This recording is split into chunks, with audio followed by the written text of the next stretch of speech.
Hi everybody, welcome back. We're on to month one, risks. So the risks this month, miscarriage. Like I've been talking about, either you know or you don't know, miscarriage can happen to literally anyone, sadly. A lot of the reasoning now, because of how much they've done in science and in the, prenatal, postnatal world, they've really can pinpoint a lot of reasons why. Your progesterone's not getting where it needs to be. Your estrogen's not getting where it needs to be. Your HCG is not getting where it needs to be. Your ovary is not releasing the egg at the right time. Your wall is not in good condition, which most of those have to do with the hormones. A lot of it has to do with hormones. But sometimes it just happens and they don't know the reason why. And sometimes it never happens again. And sometimes you just consistently have it. Sometimes you don't have a very good shaped, fallopian tube to the uterus. So it has the egg travel too slow, too fast. The sperm is not catching at the right time. You have weak sperm entering you. There is just so many reasons why it can happen. But thankfully, nowadays, they can pinpoint that for the most part. The only thing that's a downfall is that sometimes insurance doesn't cover these things, more often than not, and you have to pay out of pocket. Sometimes you can get lucky. I know that there has been changes going on, and hopefully they just keep going, but that is the only downfall with, sadly, fertility issues. But know the science is there. Insurance is just the worst, and that's a whole other story. But yes, miscarriage is a huge, huge risk during this month. And like I've stated in other videos, and just now, there are so many reasons why. But the biggest thing these first 2 months especially, but first month, is making sure that egg and that sperm meet and they make their way down to implantation to the wall. The implantation is successful and baby, the blastocyst turns into embryo.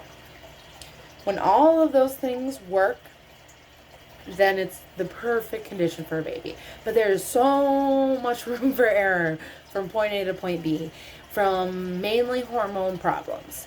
And that's why miscarriage is so high during this first month. Is baby is so vulnerable because not everything protection wise is set into place with your body, let alone your reproductive system, let alone it's not even an embryo really until the end of this month. So it's just take it easy, especially if you know you have this first missed period, especially if you're trying. Just during the time of trying, you should be relaxing anyways, just because that really helps with trying to get baby. But especially helps during times like this, where you don't necessarily know if you're pregnant or not, and you really just need to take it easy during this first month to 2 months. No matter what your lifestyle was before and something that your body is used to, simply so all of these things can go on and your body can adjust and focus on adjusting to the pregnancy and not have to worry or fight against about anything else going on around it, which our body does do regularly. Taking those nice naps, sleeping really well, trying to eat your best, all of these things. It really does help.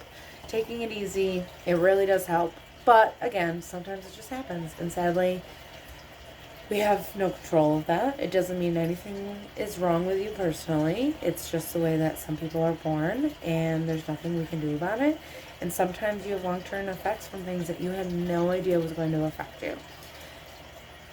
One thing that I always like to say, especially for individuals with fertility problems to understand, is that until recently, especially the age of social media and content creating in the past few years, it really wasn't talked about fertility. It's really not talked about your clock.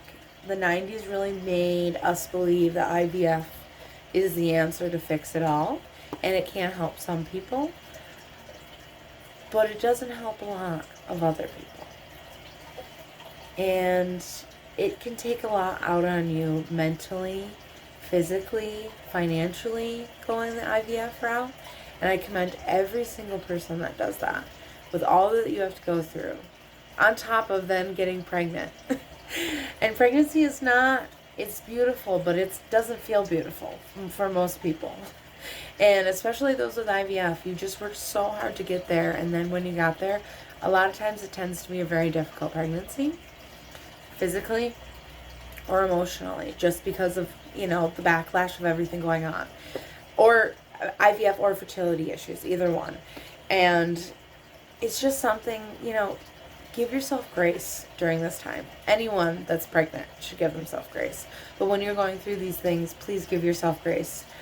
They have not put out information in the world that they should be until recently, because content creators are now making light of a very natural thing that our body does, and there's many natural ways of helping these things, food especially.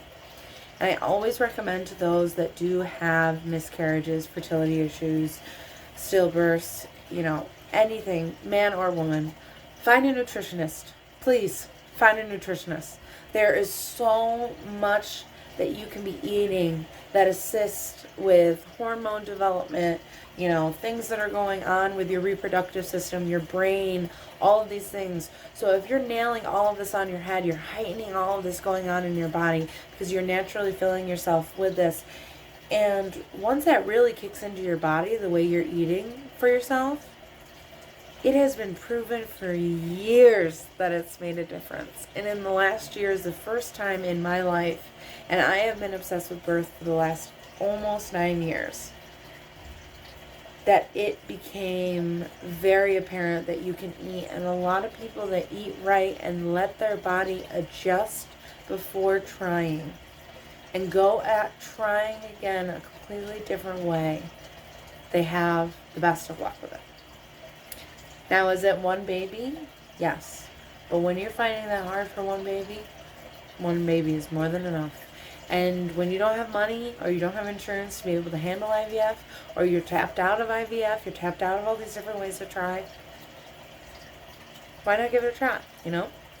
I am a firm believer in it. But that's all for the rest for the first month and things to be paying attention for. If you have any questions, please drop the comment below.